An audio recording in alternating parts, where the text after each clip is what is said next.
Hey there, welcome to episode 34 of the FFS Talk audio program. I am your host, Dan Hugo. We're recording this just after noon on Thursday, July 18, 2024. Today's topic, the title of today's episode, If You Can Keep It. And if you've seen the cover artwork created by yours truly using Canva, but that's not AI generated, it's clip art. But if you've seen the cover art, you know, or maybe you just know that that's a sort of a minor famous quote attributed to Dr. Benjamin Franklin from somewhere around 1787. We'll get into that shortly. If you don't know, the FFS Talk audio program is a program about what works, what doesn't, and what we can do about it. Not every problem is solvable, but we can certainly speak of them as though they are. I'm also not political.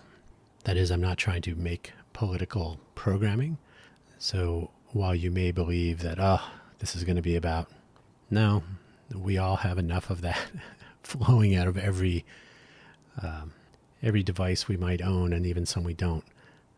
YouTube, your favorite TikToks, everything. Everybody's got an opinion. Everybody's trailing the facts. So it's just not worth getting into. But, we are all a part of this experiment, so I thought I might make a few comments in a roundabout way. So let's get started. Hopefully wherever you found this audio program. Oh, by the way, FFS Talk. FFS, what does that mean? If you don't know, you should hang out with more Irish people. And now, to uninterrupt myself, if you, wherever you've found this audio program, wherever you find your podcasts, hopefully you're able to see the episode description, which has a few show notes. Keeping the link list small. The show notes also include me as the host and a quick summary, which today is merely a quote. I even have a link to where I got that quote, so that's one of 4 links. You know what 2 of them are? Shameless self-promotion. So this is not going to be research deep. You don't have to follow a lot of links. Only the first 2 definitely, and the second 2 probably.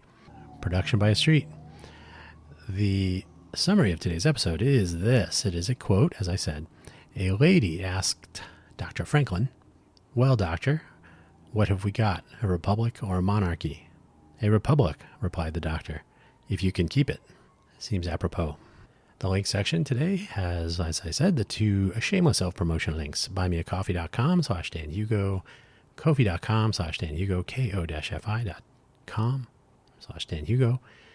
I do post updates to these places.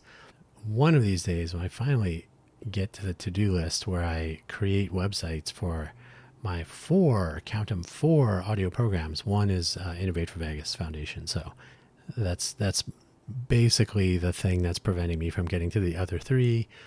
And it's actually more stuff. Listen to Let's Innovate for Vegas if you are curious.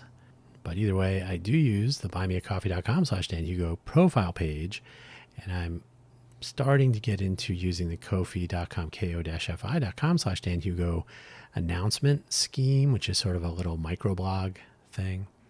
It's not quite the awfulness of Twitter. I use these platforms, so that I don't have to be silent by the lack of website. There should be so many websites by now. They're not hard to do. They're just hard to start. How's that for an excuse? Yeah. So that's where that is. You are under no obligation to spend any money. These platforms do support or do enable financial support of creators and so on. It's why I chose them. They're recognized. I've had these 2 accounts, profiles. I've had presence on these 2 platforms since I started doing these podcasts. Before, when I had the Radio Sunnyvale Network in Sunnyvale, California, we didn't do anything like this. So the possibility of people expressing support in the form of coffee beans, and that is where any funds received go. All of my projects are powered by coffee. So if you do want to, great, thanks. You don't have to. These are not compulsory requests for financial support of any kind. But you can find links to my other programming, and I did add the link to the Spotify for Podcasters profile, which I did go through the update process to migrate from Anchor, the final one. That was the last remaining program that was in the Anchor regime after Spotify bought them. So I did migrate that over so you can once again listen to the old shows of Hugo Floss. And we may bring that one back, so we'll see. Back by popular demand, that remains to be seen. So yeah, check those out. No obligation to pay. Listen to my other shows if you like. Consider being a guest. I will add a guest, like I want to be a guest, link to the individual websites, and there's all kinds of things. To-do list, too long. Elizabeth Willing Powell versus Dr. Benjamin Franklin. The quote I read earlier is immortalized in a blog entry from 2022 in the Library of Congress, which is probably something that will be killed off in Project 2025. It is a repository of knowledge for the good of the nation. Nation often misused for the good of the country and its population. So the quote, as I mentioned, so Dr. Franklin, famously involved in the Declaration of Independence. He was what do you call it? Totally spacing on the word. He was a ambassador to France, and he was instrumental in a great many things. Farmer's Almanac, Poor Richard's Farmer's Almanac, and printing presses and various business practices and observations. And unfortunately, I think he played a critical role in the formation of the Great Compromise, where we ended up with a bicameral legislature. The Senate is a travesty. That is not political. That is just an observation about completely asymmetric power distribution. And the Electoral College is just as bad. But he did more good than bad. It's just that the bad things have lingered. Still a good quote, though, if you can keep it, a prescient observation, which we'll get into a little bit. So the quote, the discussion, Elizabeth Willing Powell, apparently very involved back in those days in the 1780s, 1776 to 1787, that window of history. But we have come a long way since then when women were not allowed to participate in such things. I have a link to the Intel 4004 in the Intel History Museum. I've been to the museum. I was based in the R&B building in Santa Clara when I worked for Intel most recently. I like to call it the last time I'll work for Intel. And I'll actually get into that a little bit because we're talking about Intel today, not politics. Haha. So the 4004 was launched in 1971 in November. So I had been around for, what would that be, like 5 months? So we entered the scene. We came into the world around the same time. And I think Intel's doing a little bit better financially, but maybe just only financially. And now on with the show. The framers of the government, sometimes called the founding fathers. I think that's goofy. I don't even know if they would have called themselves that, but they framed the governance of this country based on a declaration of war and or independence. They wanted to get away from King George. Monarchs are bad. So is central planning, but that's another topic I've covered elsewhere. There were no women allowed, though, in that discussion. So way, way, way back when, a bunch of white guys got together and said, "Hey, let's tell King George to jump in a lake and let's make our own country." Amazon products.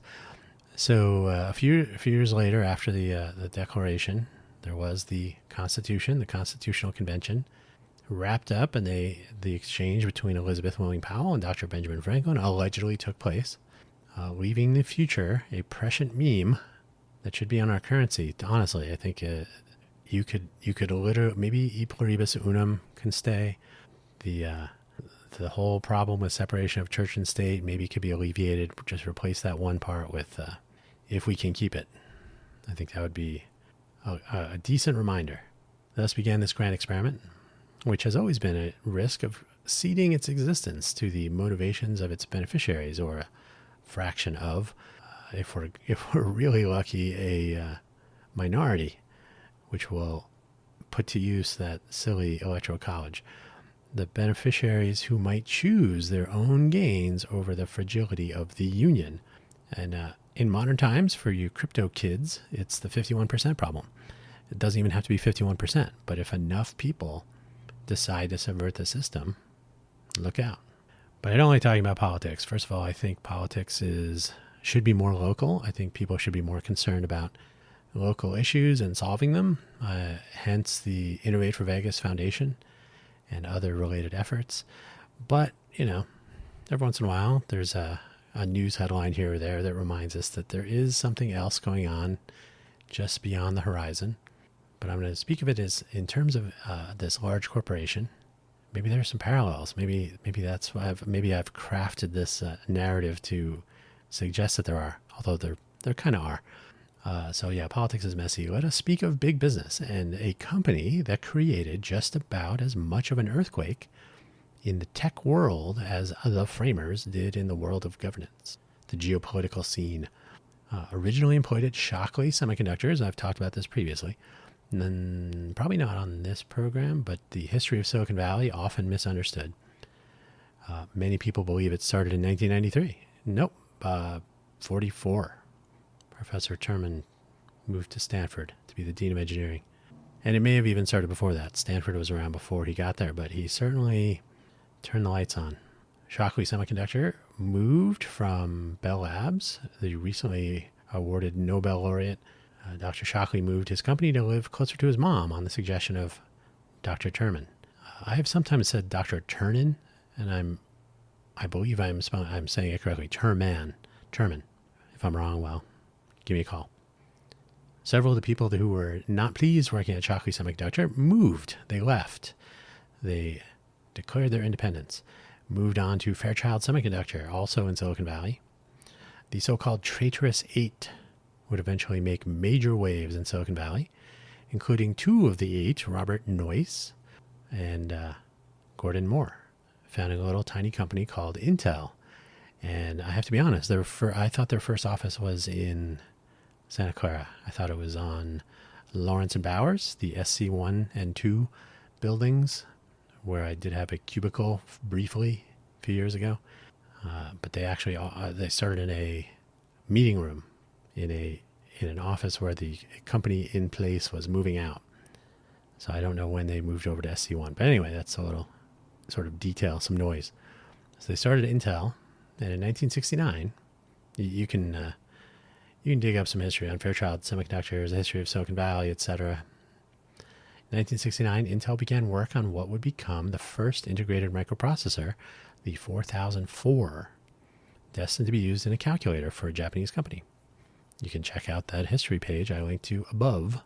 It launched in November 1971, as I suggested, and so began the Intel dominance of the CPU marketplace, if they could keep it. Then along came AMD and others. I always like the name Centaur for a CPU company, VIA, some others. In 1991, AMD was making x86 compatible CPUs, and they sued Intel, claiming they were a monopoly. AMD won the suit and received, as part of the judgment, a perpetual royalty-free license to the technologies they were using from the x86 design. How did they do that, you might wonder? Well, some reverse engineering, and AMD was a second source chip fab for Intel back in the day, before Intel made its name not only in microprocessors, but in their own double secret chip fabrication technologies. When I mentioned SC1 and 2 earlier, I had a cubicle in SC1. I was an employee of Intel Corporation with my blue badge, and I could get into any building that, as far as I was aware, as far as I'd visited, anywhere in the world. I had full badge access to many Intel sites, all the ones I visited, like I said, except for SC2. SC2 is where the lithographers were doing their magic, arguably attached to aliens or wherever that stuff came from. So the secret sauce of Intel was their chip fabrication technology. Perhaps they kept it so secret because their second source company, one of them, AMD, Advanced Micro Devices, decided to make their own parts. I was a big fan of the K6. It was a fine processor. K6 3 Plus, I think it was the last time I purchased a K6. The Athlon was fine as far as I was concerned.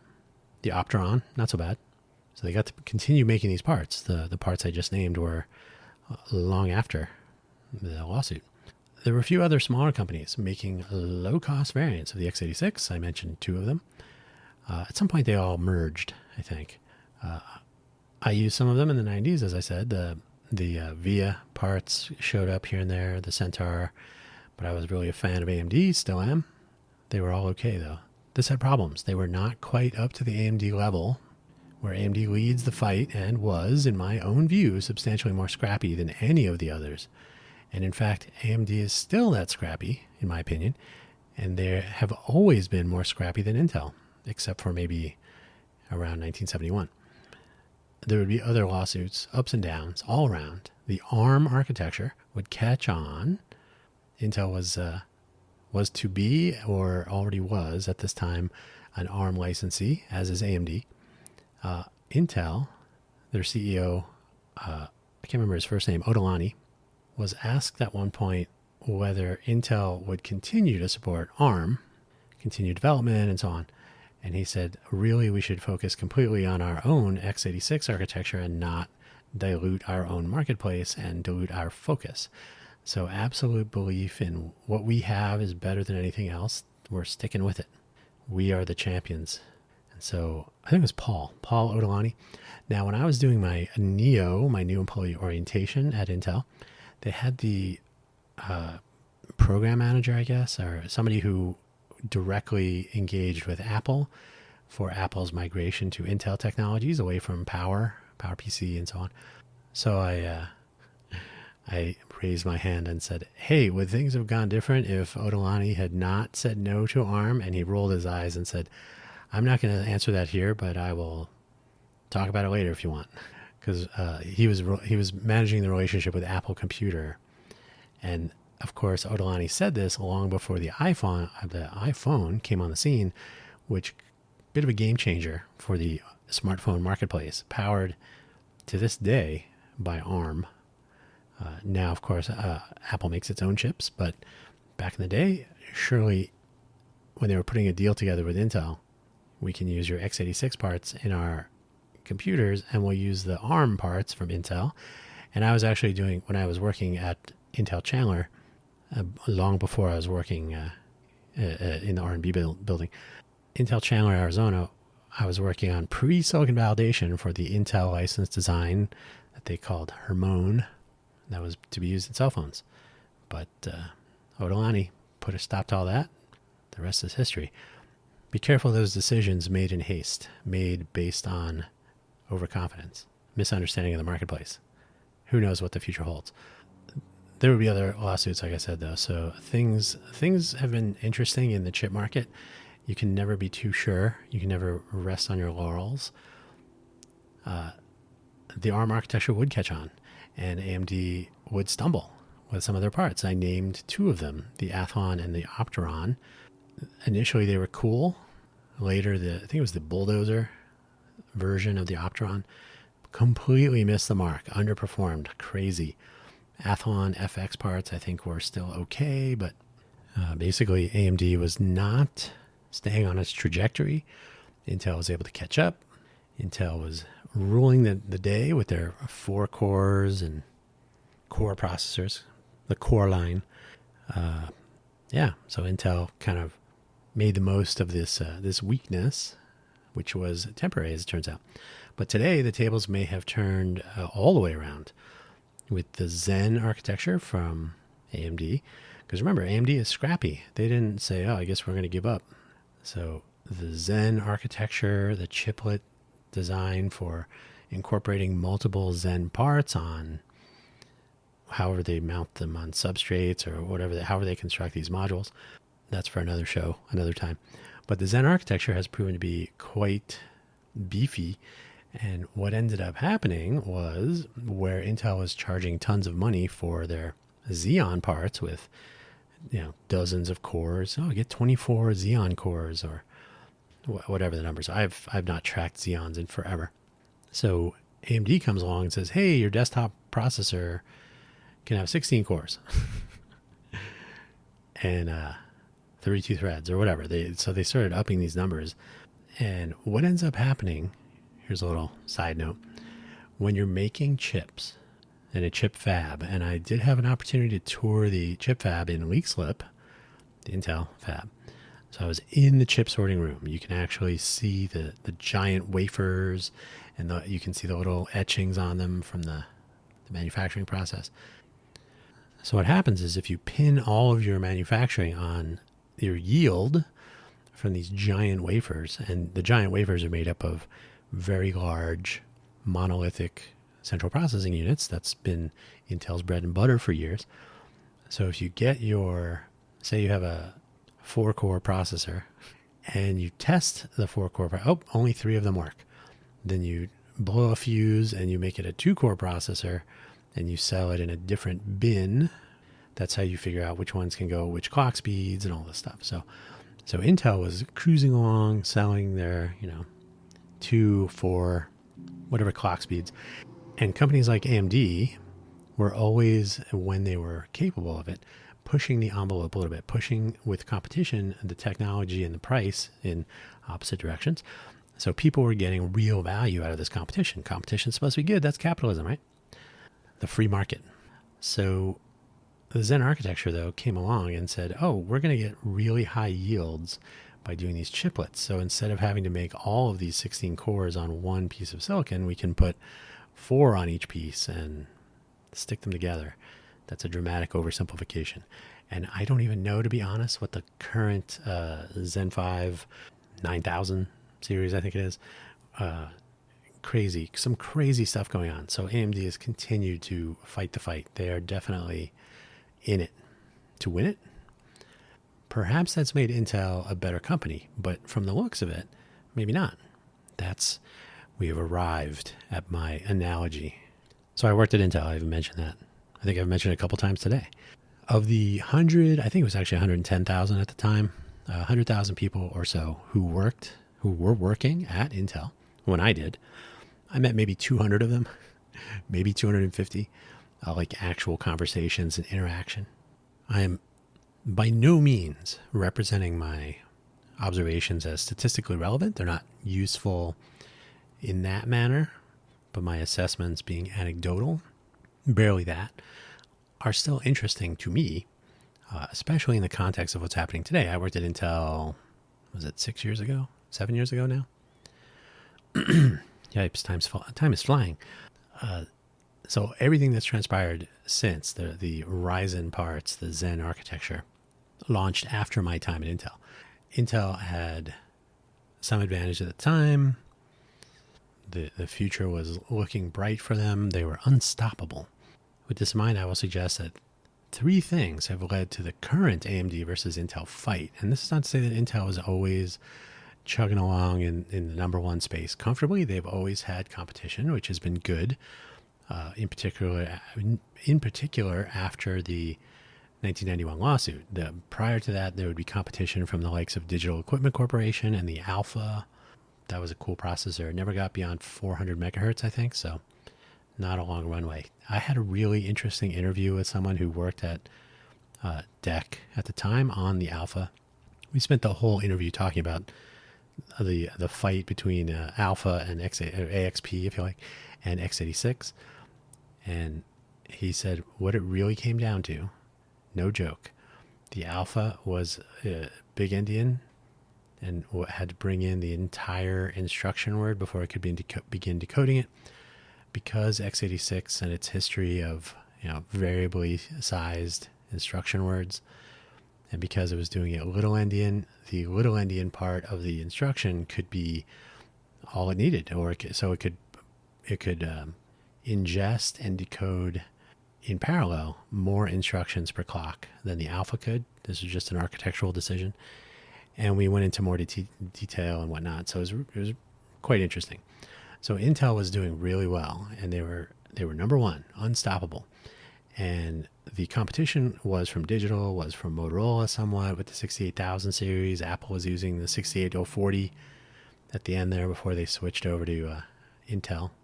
I was working at UMax when they took that switch. So interesting times all the way around.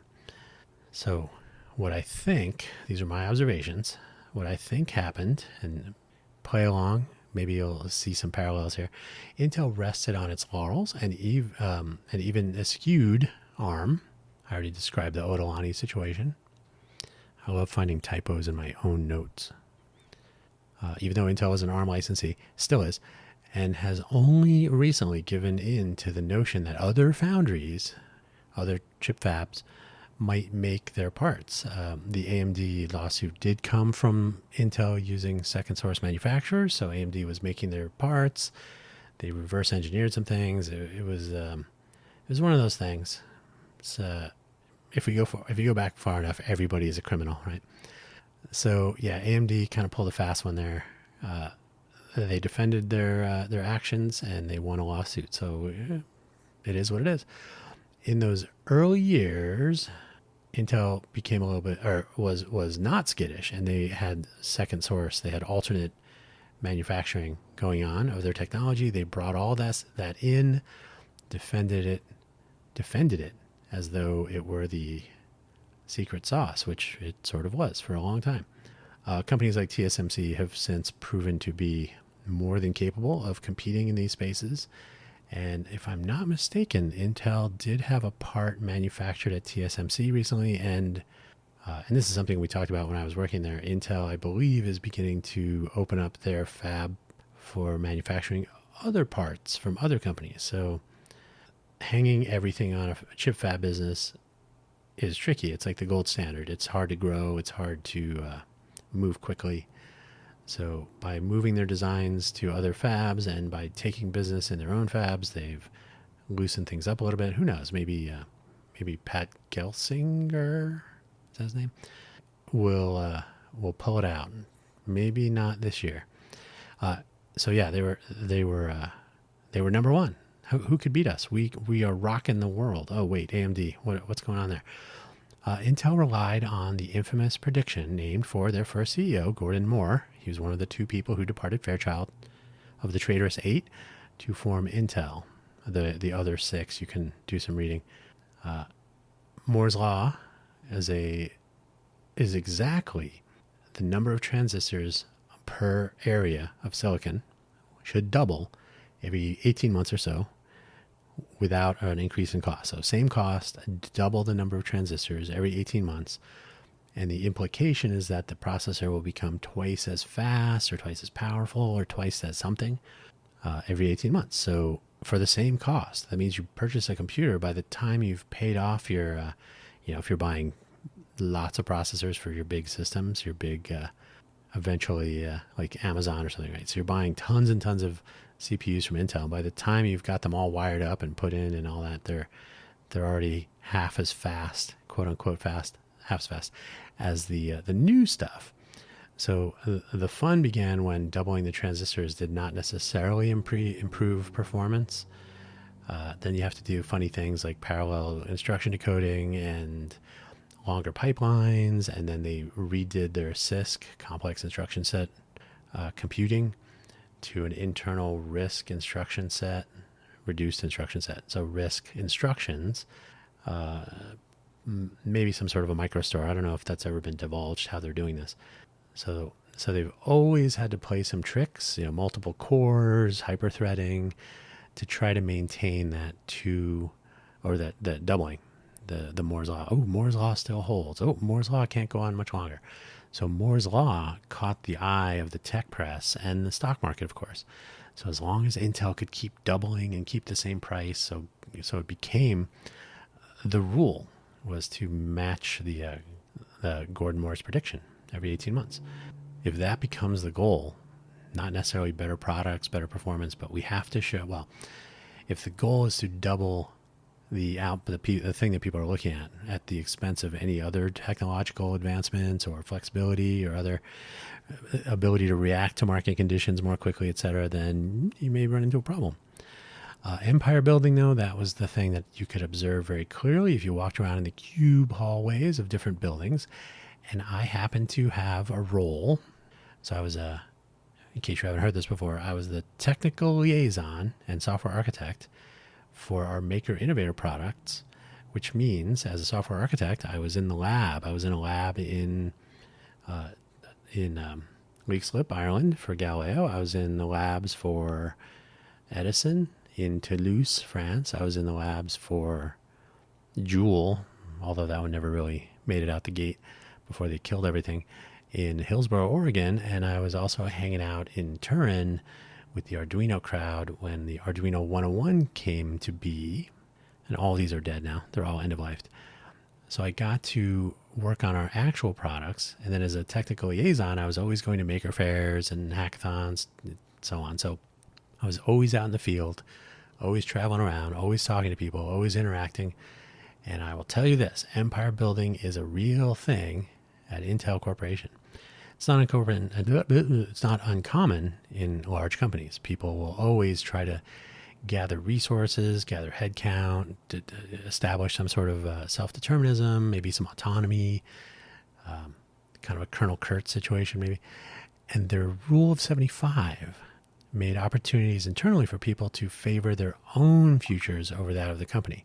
Rule of 75 is the number of years working at the company plus your retirement age equals 75. So for the good of your own retirement, you'd say, well, I'm going to stick around at this company for this many years. I will retire with this.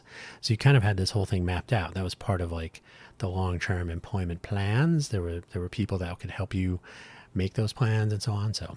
So now on the one hand, this is caring about your employees. That's fine. There's that saying by someone, it's probably misattributed, but it's train your employees so that they're capable or qualified or talented or equipped enough to leave, but treat them so that they don't want to. So Intel sort of does that. There's tons of internal training. There's tons of reason to stick around, the rule of 75 being one of them. Hey, stay until you retire. Here's what your career will look like. But when that becomes the dominant force, people stop. And I will say, by the way, the stock price was posted on, at least on an internal portal for employees. So you could check the stock price all through the day, and the stock price is pegged at, or not pegged, but it's certainly tied to the marketing hype, which is, Intel hits their Moore's Law again, price performance, the curve, the envelope of price performance, cutting edge, leading edge, cutting edge, standard products, trailing edge, market channels were stuffed with the right parts, the right price. So there was this very predictable path moving forward. So as long as that was all working, then you don't have to mess with it. You don't have to do anything. That means you stop worrying about being innovative, and you stop worrying about being innovative. You start worrying about indicators. How's the market doing? How's my financial situation looking? When am I going to bail? I already know when I'm going to bail. I'm planning to bail. So personally, from my experience with the people I did talk to, it was very telling when you'd encounter people that were on the rule of 75 track. And then the people that were a little bit more scrappy and did not stick around, they had higher goals. Well, they eventually left. So you end up with this not necessarily, well, okay, let me put it this way. When Intel in 1969 was building this part for the calculator company, it was kind of an all hands on deck, because a small company can do impossible things. Because the people that are involved, I always tell people this, if you're a startup, you can't really afford to have extra people around. So hopefully everybody is on board, and hopefully everybody's firing as in the firing on all cylinders analogy. So if you and your startup company or your small company are all on board, then you can do some pretty cool things. If you're a big, giant, lumbering company with rule of 75 policies to keep people around, and, we're treating our employees great. And that's not untrue. But when the goal is to build empires and to secure headcounts and budgetary resources and get your good review so that you get your bonuses, and these are all real things. So, I got my review, and that means I get so much of this and that, an extra 10% and this, it started adding up. So I can't really complain about that too much, but Moore's Law becomes the battle cry. And who comes along but their arch nemesis, AMD, and says, yeah, we're going to keep the transistors per unit area on a, we're going to keep improving that, but we're also going to come up with a completely different way. It's not even like radically novel, but certainly doing it on desktops with these things and in this market space, Ryzen kicks butt, and it still does. And their Threadripper parts and their Epic server parts, and just total chaos in the Intel world. Like, oh wait, Moore's law. What's happening here? So they stopped being innovative, and they continued to satisfy the market to fulfill the requirements of their investors. Fiduciary responsibility is the law of the land. If you have stockholders, you owe them. Your customers are not necessarily first. So you're much more worried about the money, the people with the money who are enabling your company, and the customers who are purchasing from your company are a close second. I mean, obviously you have to sell things to your customers to keep them happy so that they keep your investors happy. When we assume that the competition is managed, like, okay, we don't have to worry about them. They're in a solid second or third place, and we're all moving in the same direction. We assume we're all moving. So we're all on the same. Hey, we're all doing Moore's law. We're all looking at our rule of 75. We're all going to continue to kick butt because we're Intel. Damn it! One of my favorite expressions, Intel is often called Big Blue, which I, for the longest time, thought that was IBM, but who knows? I have heard employees who were there for long periods of time say, "I'm blue through and through." That was one of their many little mantras. So if you assume that everybody's on the same page, going in the same direction, and we open the doors to disruption, if we open them ourselves or they just fly open, it can be expensive. It can be damaging or perhaps even catastrophic. So essentially, you just assume everybody's happy, right? Remember, your primary concern legally is to the people with the money, not necessarily the people spending money on your products or your services. People with the money, the investment in you and your company, those are your first responsibility, your fiduciary responsibility. So what does this have to do with anything? When we assume that we are the best, we chant it, we have countless songs about it, we revel in it, and we may not be looking around for who is sitting at number 2 or 3 with a plan. Hitting the doubling every 18 months was a real thing. It got headlines. It was the thing that mattered. And it did matter for a little while, but then it stopped being the only thing that mattered. The same could be true of indicators that get headlines in general across the country, like the Dow. And I mentioned already, Intel was displaying the stock market price. You can walk into the lobby of any Intel building anywhere in the world, and their stock price would be displayed on a little computer when you're signing in for your visitor badge or whatever. I'm very excited by that stock price. The Dow, other market numbers, the S&P, and so on. Unemployment numbers, is it up or down? Who's doing better? Is it up or down? GDP, which I typed GPD because I should run for president. GDP is, okay. Is everybody involved in weighing those indicators as important? So is everybody just saying the only thing that matters is unemployment numbers, stock market prices, and so on? Or are many people, millions, tens of millions, maybe hundreds of millions, being left out? Maybe, the stock market is up, but why am I not doing well? Inflation is down, but why am I still paying twice as much for eggs as I was a year ago?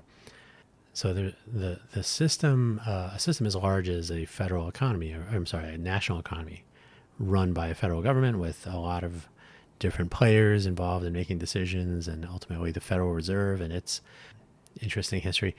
What you end up with is huge numbers of disconnects. So people can then find some solace in focusing on their own benefits that they can derive. So we're number one. We're still hitting Moore's law. And somebody else is thinking, well, how can I build my little empire here so I have resources to be comfortable, kind of do my thing, and hire my friends? That happens too. And then I'll be set up until my rule of 75 kicks in. And between now and then, I don't have to deal with all the drama. I just have to manage up and play politics, and I'll be good. That sounds cynical, but reality often is. When we lose track of the importance of our indicators, they become the thing, not representations of the thing. Rather than pursuing our real strengths, So we're looking at the stock market, not why the stock market has changed. I mean, clearly people are looking at why, but when we talk about the stock market as if it's the goal rather than the measure, the people that make up the effort look at their own futures, and rightfully so. And by the way, the stock market is tricky. No kidding. Have you ever found in your travels a CEO or some, there's this, the hype curve will be like, I'm only getting a $1 salary. I'll be paid in stock. What does that mean? In order to make the most amount of money, a CEO has to make decisions that will drive the stock price up. Not necessarily the best decisions for the company and its future if they're driving the stock price up. So you always have to wonder when the indicator becomes the goal, what's happening. I think there's a law, not a legal law, but like a Dunning-Kruger effect or something like this. When the indicator becomes more important than the thing it's measuring, I am tempted to pause. I'm going to pause right now and check. I'm going to look that up. Hang on. Nope. Let me type over here. I'm back, and I was correct. Goodhart's law, Goodhart. Goodhart's law. When the measurement becomes more important than the thing it's measuring, it ceases to be a good measurement. I knew I heard that somewhere. I'm not even going to put a link to it. That's a little bonus for you for listening. So when the stock market or when unemployment becomes the only thing that matters, because here's a little trick.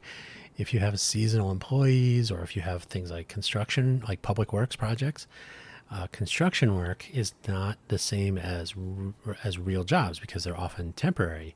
So if you can say that somebody got employed over a quarter, the construction project lasts for like 9 months, they're going to be unemployed again in 9 months. So you haven't really elevated job security or long-term job security, more interesting perhaps.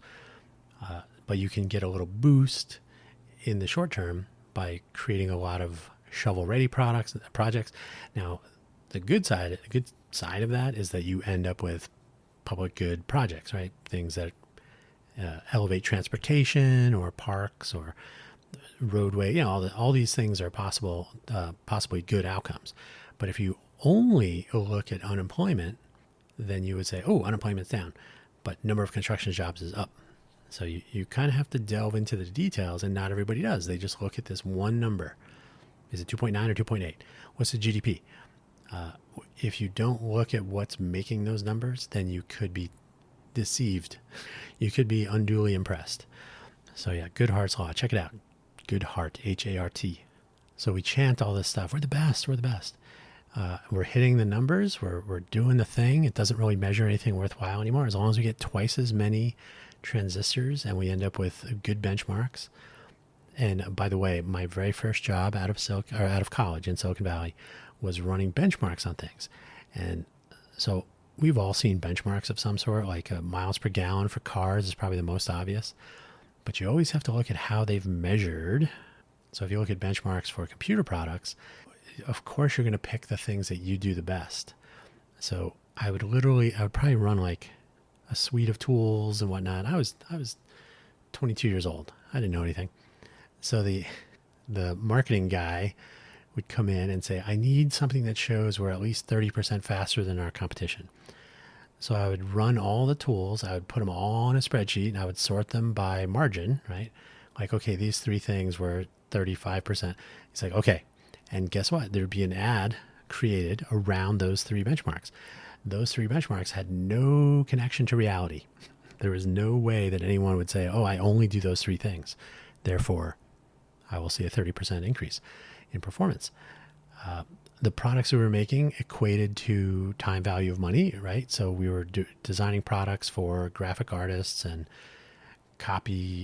not copy editors, but pre-press, people that were making print media, color matching, and so on. So if you could save 20 minutes out of every hour, that's adds up very quickly. But that's not how the things work. So you'd buy I'm gonna get 20 extra minutes every hour, but you don't. You get 2 extra minutes every hour. So it's all a game, and you have to be careful which numbers you're believing, what people are telling you. So in this case, it was all about that performance margin. It didn't matter if it was connected to reality. And I had seen this time and time again in my time at Silicon Valley, so it's a little bit disheartening. So when we're looking at those things, we're not pursuing our real strengths. We're not looking at, why Why is unemployment down? Are these jobs sustainable? Are communities and cities and are we doing better because of these temporary jobs? Then the big one now is the multiple jobs. So if you have one person unemployed and then they get two full-time jobs working from home or whatever, and if nobody really knows about it, then have you created two jobs? Maybe. Depends on how you look at it. So it can be very tricky. The people that when we stop paying attention, the people that are doing this stuff will look at their own futures. Well, what's in it for me? And that's where you get I don't care about unemployment. I just want to get money to pay my ever increasing rent. So I'm going to get 2 or 3 jobs. I'm not going to tell anybody. So I have 3 incomes coming in. As long as I don't have to show up and have FaceTime with any of my managers, then I will continue to generate I'll meet my responsibilities and generate output, and none the wiser are they. And then you see an odd story or a TikTok video now and then, oh, I was working 3 jobs and they discovered it. Now I got no jobs because I made a TikTok video about it and everybody saw it. So of course we're going to look out for ourselves, and that's fine. That's who else will? That is the nature of the universe. So that's where you get your empire building, your personal gains, your sudden departures for the competition. I've worked at places where you're like, we should leave and start our own company. So when you get fed up, you can move to somewhere else and start over. And I think if you saw JFK, the movie with, what's his name? The actor's name is totally, I'm spacing on it. He says, what is it they said? If you don't like the government, you can move a little bit further out west and start your own a little bit further out west. Kevin Costner, thank you. So yeah, the opportunity to depart and do something new has always been one of the things in the tech sector, which is what I do. That was always kind of one of the options floating in the air. Like, we should just go and start our own company. It's a little bit harder than it sounds, but it's not much. So what do we do? This is the what can we do about it part of the show. Coming to the end, don't worry. In general, we can apply to all things. The things we can apply to all things are these. Choose our metrics carefully. If we focus on one or a few more than any other, we may find the ones we are not looking at are the ones that are more important. If you've ever played SimCity or any city simulation games, happiness is always one of the goals. And you'll see like, oh, I put in all these roads and now the happiness is going down. Oh, because you have to add parks or whatever. So those games are funny. They're entertaining. I don't know how close to reality their models are. But at the end of the day, you cannot only, you can't pick your favorite 5 metrics, or as the case with the video graphic card benchmarking, give me the 3 top, that's not how the world works. It can work like that for short periods of time. But the ones we're not looking at may be more important. Here's another fun fact. This is a little inside baseball. One of the benchmarks that was being done before I got there was a 90-degree image rotation. So they would benchmark how fast, like how long does it take to do like 10,000 image rotations, 90 degrees? And I said, well, a 90-degree rotation is just a 2x2 matrix multiplying by 1 in 2 of the positions. Because a 90-degree rotation is, you do a cosine 90, sine 90, cosine 90, so you're getting 1s and 0s. I said that's just an integer multiplication, and so you just basically are transposing things. And they're like, oh.